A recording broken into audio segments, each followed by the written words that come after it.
Dies ire, dies illa, solvet seclum in favilla. Bago natin simulan ang kwentong ito, gusto ko lang humingi ng tawad dahil hindi pa rin ako nakakagawa ng shoutout video. Kabi-kabila kasi ang dubbing ko ngayon. Tapos mas inuuna kong gumawa ng stories para meron kayo mapakinggan. Sana maintindihan niyo ako. Simulan na natin ang kwento. Ang kwentong ito ay hango sa totoong buhay. Karanasan ito ng tiyuhin ni Kuya Mar at ng kainuman niya. Taong 1990, Lawaan, Southern Samar. Itong mga panahong ito, yung tiyuhin ni Kuya Mar ay kilalang lasinggero sa lugar nila. Halos gabi-gabi ay inom lang to ng inom. Gawa ng sustentado siya ng asawa niyang nagtatrabaho sa Manila. Wala pa kasi silang anak kaya hindi niya alam kung saan niya dadalhin ang mga perang pinapadala sa kanya. Bukod pa dyan, sarili na nila yung bahay nila. Pamana ito sa kanya ng mga yumao niyang magulang. Tapos meron itong sariling bukirin. Kaya kampanteng-kampante siya sa pang-araw-araw niya.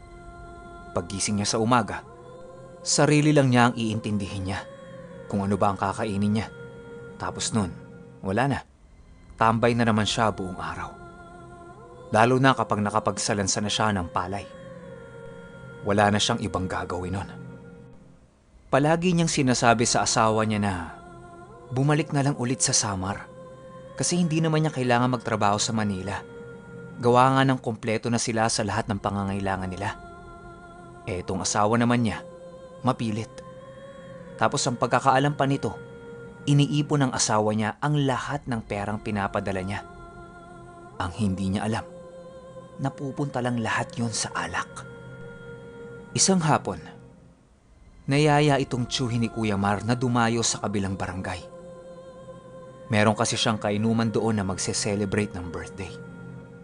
Magpapakatay ito ng isang buong baboy, tapos 1 tusawang inuman hanggang umaga. Nung narinig niya ito, pumalakpak ang tenga niya. Bukod sa inuman hanggang umaga yung pupuntahan niya, anli pulutan pa yon. Kasi nga, magpapakatay ng isang buong baboy yung kaibigan niya. Kung hindi ninyo na itatanong, itong tiyuhin ni Kuya Mar, napakalaking lalaki. Bukod sa matangkad ito, napakataba pa nito. Kaya malaki ang kaha niya pagdating sa inuman at kainan. Ito yung mga tipo ng tao na talagang pangdayo kapag merong handaan.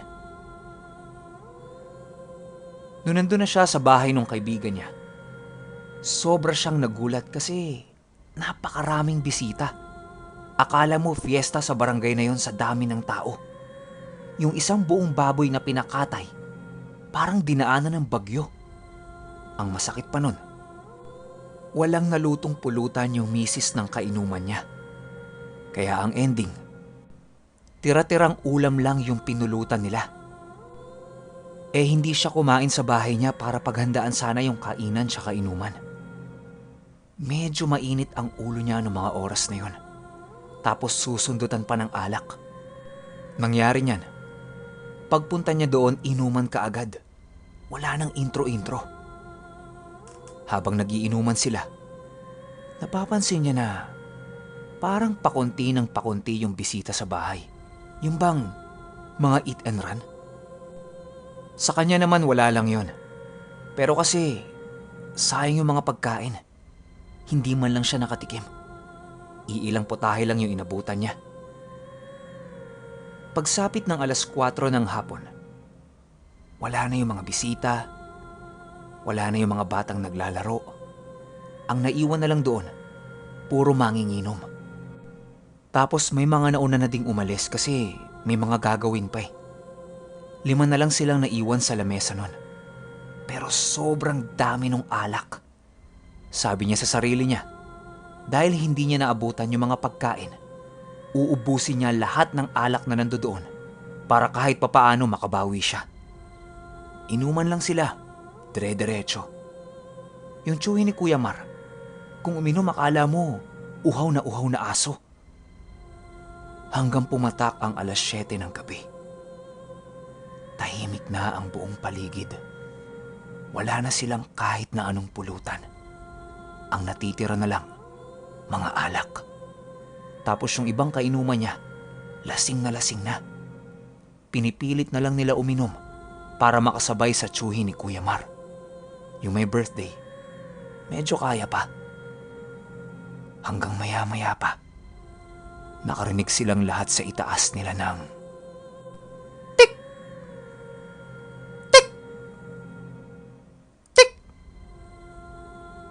3 beses yung tinig nila doon. Bumalikwas yung may birthday sa pagkakaupo nito. Tapos parang nawala yung pagkalasing niya. Panay ang tingin nito sa itaas kasi yung pwesto nila nun, sa labas lang ng bahay. Open na open yung itaas nila. Napapalibutan lang sila ng mga puno. Yung mga tipikal na pwestuhan sa probinsya. Habang tumitingin-tingin siya sa itaas, ginigising niya yung isang kainuman niya. Tapos sinasabi niya ditong, "Shh! Huy! Bumangon ka na! Nandito na!" Pero wala. Bagsak talaga ito. Tinanong ng tsuhin ni Kuya Mar kung ano yung nandito na. Sabi sa kanya nung may birthday, merong paikot-ikot na tiktik sa kanila. Umiikot ito kapag hating gabi na. Wala naman sinasaktan yun sa kanila. Pero ang nakakatakot kasi, baka matsambahan nilang gutom yun. Tapos sila yung pagdiskitahan. Nawala sa pagkalasing yung tsuhin ni Kuya Mar. At natawa ito. Tawa siya ng tawa na para bang nang iinsulto. Tapos banat niya pa. Ang tatanda na natin, pre. Naniniwala ka pa dyan? Hindi totoo yan. Yung isa pa nilang kainuman, biglang tumayo. Takot na takot itong nagpaalam sa kanila. Ang sabi pa niya, mauna na ako sa inyo ha. Mahirap na. Yung may birthday, nagpapaalam na din. Pero ang sabi ng tsuhin ni Kuya Mar, wag muna. Nagsisimula pa lang ang kasiyahan. Pilit ng pilit yung may birthday na papasok na siya sa loob ng bahay. Kasi takot na din siya eh. Bumanat na naman itong tsuhin ni Kuya Mar. At ang sabi niya, kung talagang totoo yan tik-tik na yan, o kung ano mang aswang na yan, sige nga, magagis ka nga ng pulutan dito. Pumunta ka sa bahay ko, dali mo roon. Taka, nananakot ka pa? Sabay hagalpak siya ng tawa. Pero yung may birthday, seryosong seryoso. Hanggang sa inawat yung tsuhin ni Kuya Mar nung isa pa nilang kainuman. Ito yung nagpaliwanag sa kanya kung bakit takot na takot yung mga tao na yun sa tiktik. Nakinig naman dito yung tsuhin ni Kuya Mar. Tapos, parang nagkakasundo silang dalawa sa kung anumang pinag-uusapan nila. Niyaya pa niya ito na pumunta sa bahay niya kapag meron siyang libreng oras. Maya-maya pa, nung humangin ng malakas, nag-iba ang amoy ng hangin. Nakakaamoy na sila ng malansa at amoy dugo. Sabayan pa ng amoy na yon, yung pagbalik ng tunog ng tik!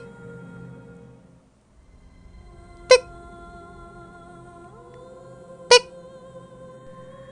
Biglang bumulong yung kausap ng tsuhin ni Kuya Mar na nasa paligid siya. Nakatingin. Nag-aabang. Pre, pasok na tayo sa loob. Malalim na ang gabi. Sumagot yung tsuhin ni Kuya Mar na, Hindi papasok, pre. Uuwi ako. Sige na. Di naman totoo yan eh. Natakot yung kausap niya sa pwedeng mangyari dito. Dahil mabait ito, sinamahan niya itong maglakad papunta sa bahay. Habang naglalakad sila, ayon dito sa kainuman ng tsuhin ni Kuya Mar, hindi niya alam kung lasing lang ba siya noon o meron talaga silang nakita. Doon sa gilid ng kalsada na tinatahak nila, puro puno. Tapos bawat punong tinitingnan niya, merong isang figura na nakasuot ng belong itim. Hindi niya gaanong maaninag gawa ng may tama siya ng alak nun. Nalaman niya lang na nakasuot ng belo yon nung sinalubong silang dalawa. Habang naglalakad sila, bigla-biglang merong napakabilis na nilalang ang nagmamadali ding naglalakad pasalubong sa kanila. Napakabilis ng lakad nito na animoy nakalutang sa hangin. Napatigil silang dalawa at napatingin dito. Suot nito ay purong mahabang telang itim. Nakatakip mula ulo hanggang sa kanyang tuhod. Wala itong suot sa kanyang paan. Tapos yung kulay ng paa nito, sobrang puti. Parang nababad ito sa tubig alat ng napakatagal. Tumigil ito sa harap nila. At yung nakatakip sa ulo nito, dahan-dahan niyang inaalis kasabay ng mga naririnig nilang tunog na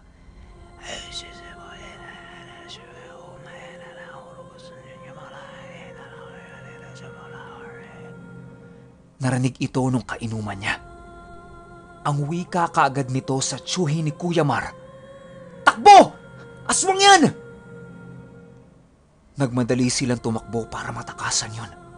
Pero ayon dito, hindi mawala-wala sa tenga nila yung tunog na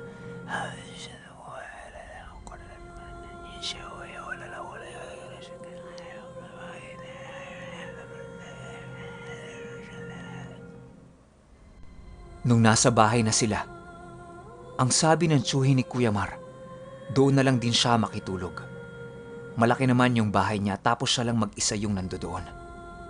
Takot din siya kasi yun ang unang beses na nakakita siya ng aswang ng harap-harapan. Hindi niya inaasahan at hindi din niya alam na talaga palang may ganun. Lumaki at tumanda kasi siyang walang paniniwala sa mga nilalang na yun. Sa takot din itong kainuman niya, nagpasya siyang doon na lang din matulog.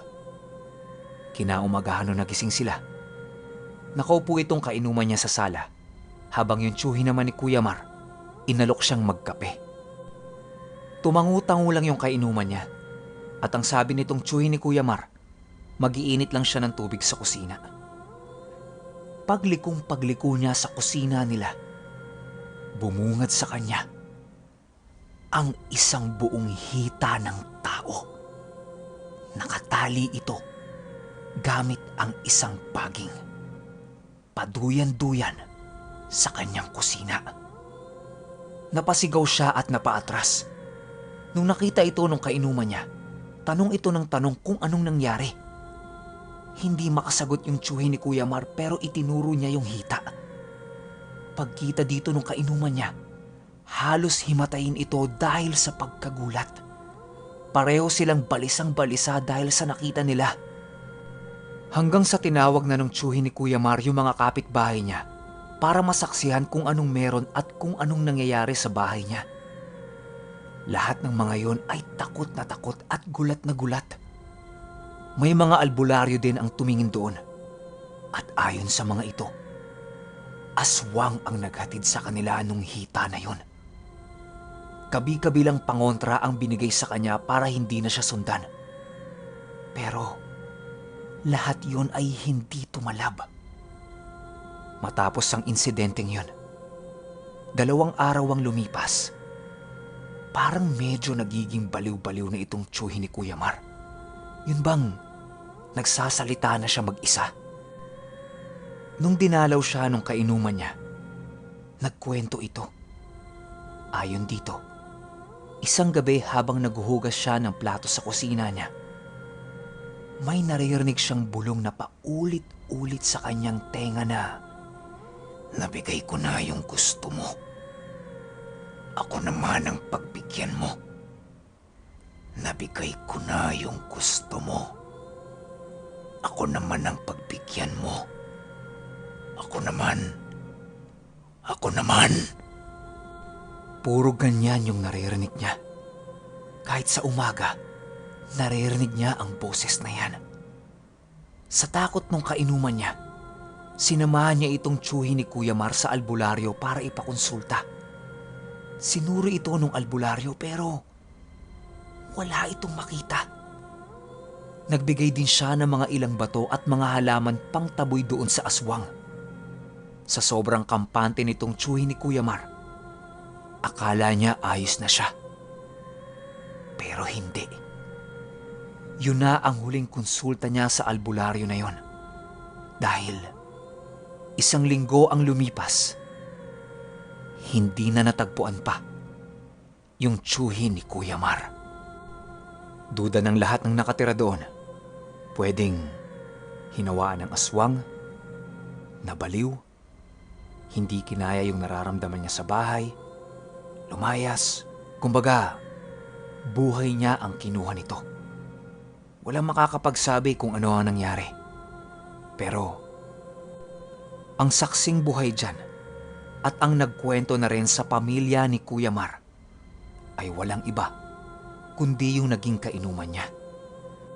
Tapos ang duda naman nito kaya nawala yung tiyuhin ni Kuya Mar dahil kinuha ito nung aswang at siya ang naging kapalit nung ibinigay nito na pulutan. Okay, dagdag info lang. Nakwento ito sa pamilya ni Kuya Mar, year 1993 or 1995. Yun yung pagkakatanda niya.